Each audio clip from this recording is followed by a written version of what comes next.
Good afternoon.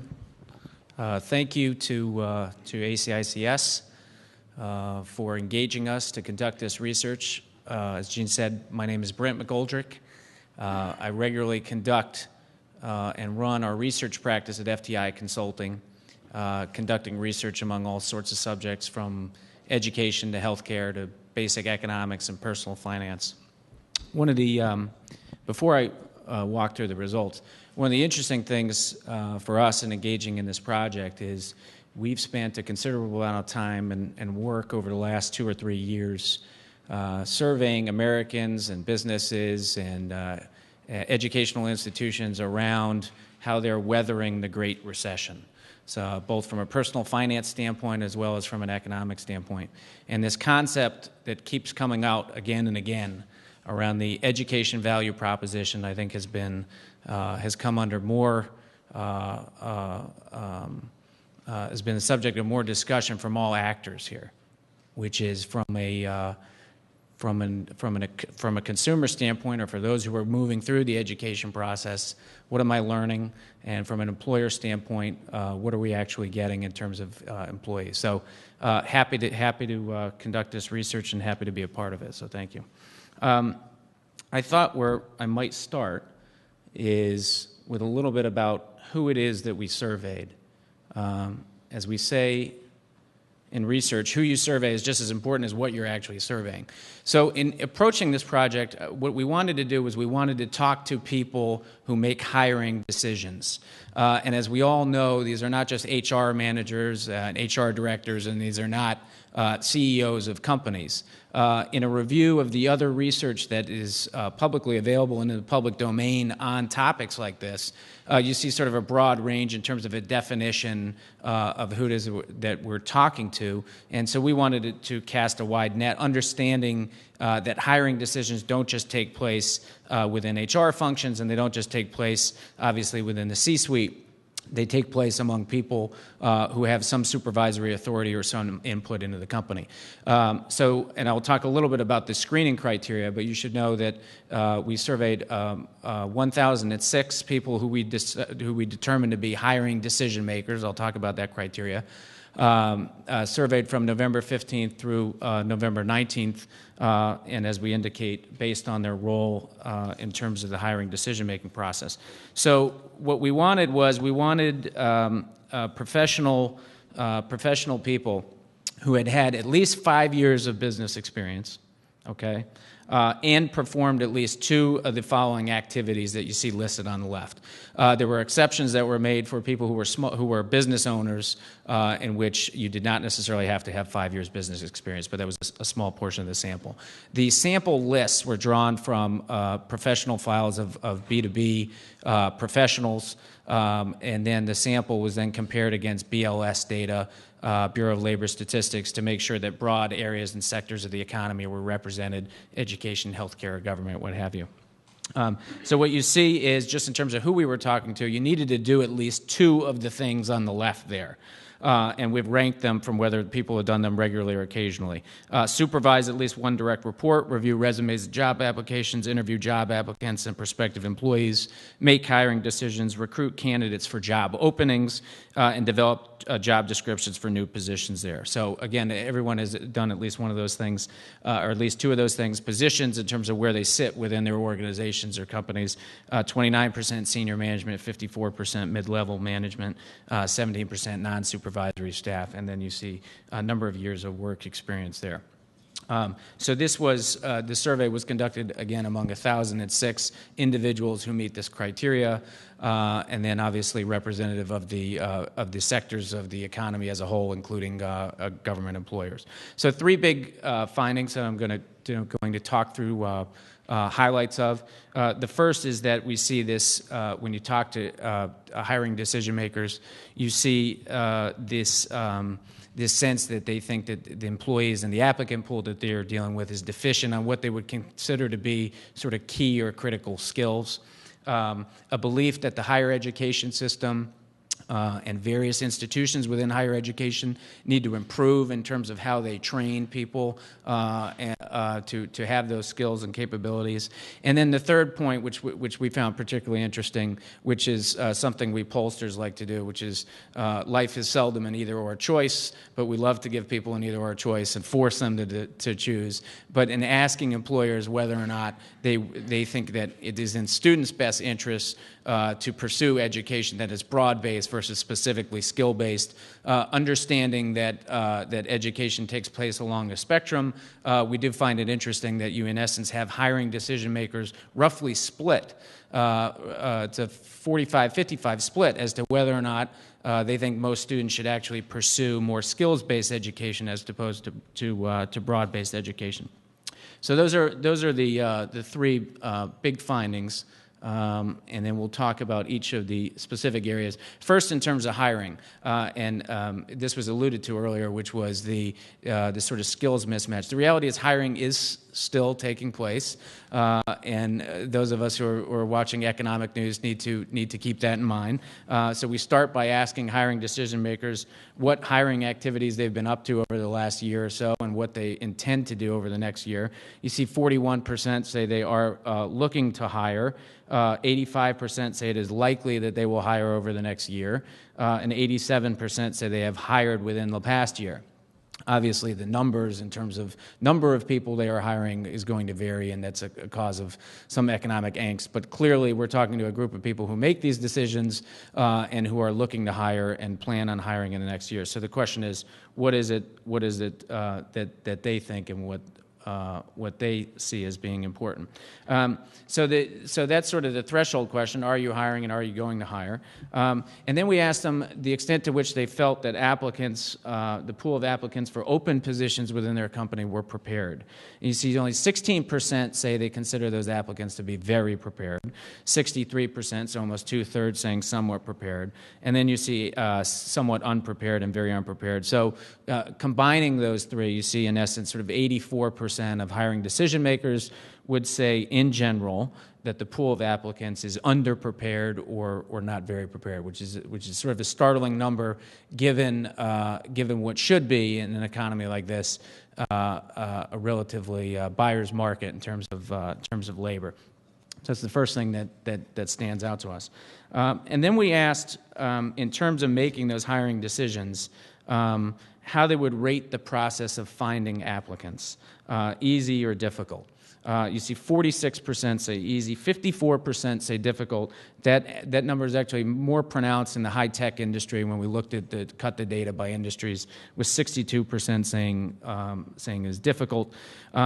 When you then look at that data in terms of whether or not hiring is easy or difficult, on the basis of whether or not they think the applicant pool is prepared, you see, not surprisingly, but important to point out, that is a major driver of whether or not people think hiring is easy or difficult. So that the biggest driver in the survey and the poll was whether or not they thought it was people were prepared.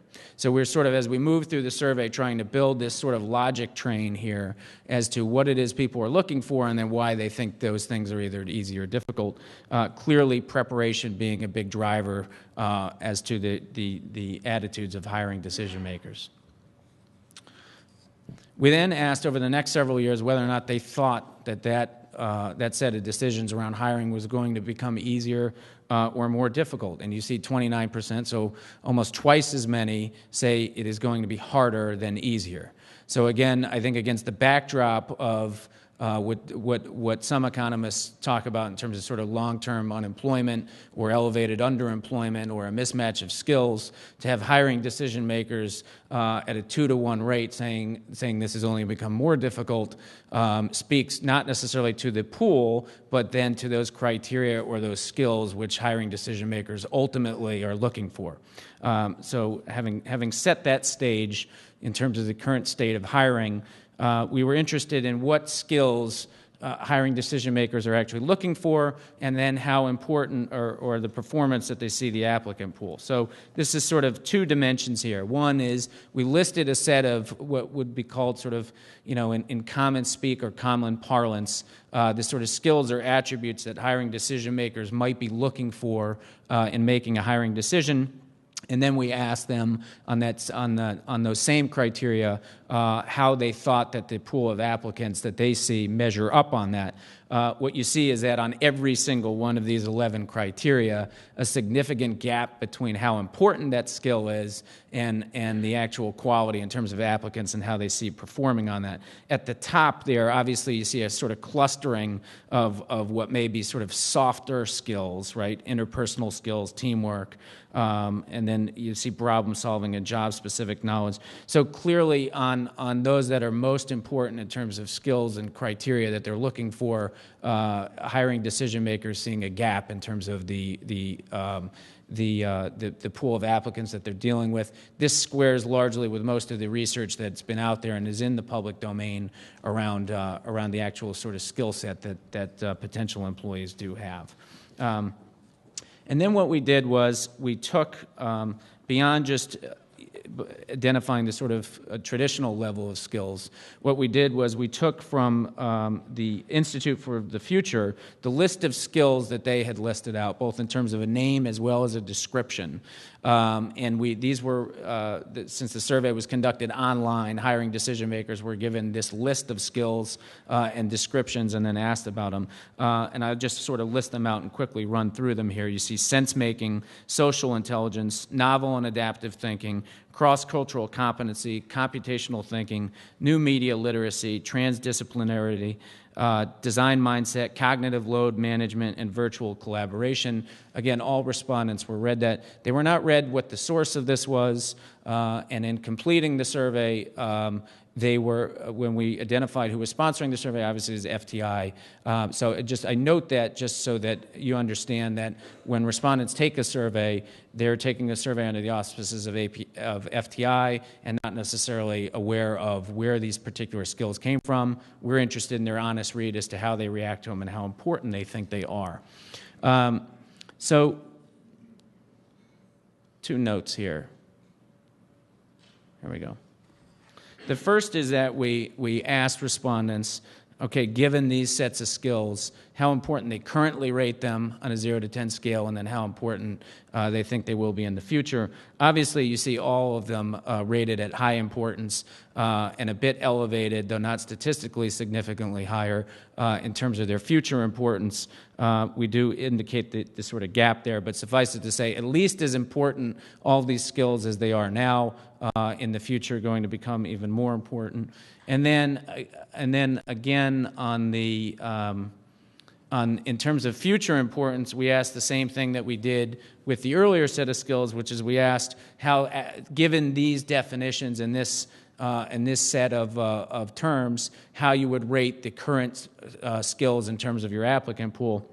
Again, you see this significant gap between performance and importance on these skills. I would note that versus the traditional skills that we had listed out earlier, teamwork and what have you, that the gap is actually more significant in terms of these future skills. The gap is more significant, but the importance is just as much. So in other words, what we're doing in the process of the survey is actually setting out a set of terms for potential employers or hiring decision makers, and then they are telling us, yes, this set of skills is actually going to become more important. So it suggests, as I will indicate at the end, that I think there's an issue here clearly in terms of nomenclature or definition or vocabulary that's important when it comes to hiring decision makers and the way they view applicants.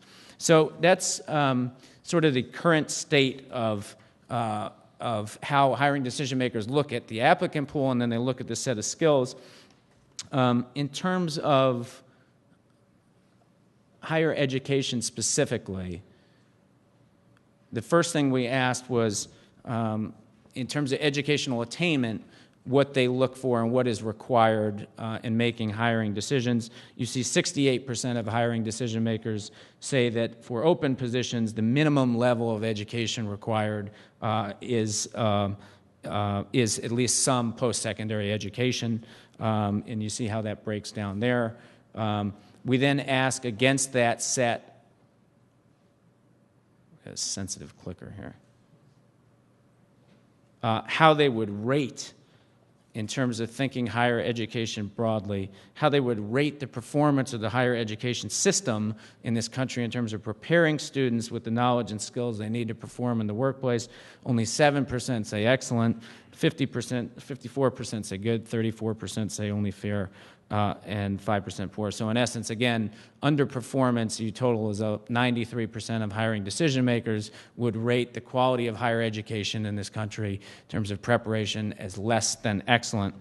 That is particularly pronounced actually in professional services, which includes legal, accounting, other business-type services, where you see 54% of hiring decision makers who work in those areas would rate the quality of higher education as fair or poor, 15 points higher than the sample as a whole. So again, what that means is that in professional and business services, the sort of gap in terms of skills and actual performance of applicants is particularly acute and something that we see.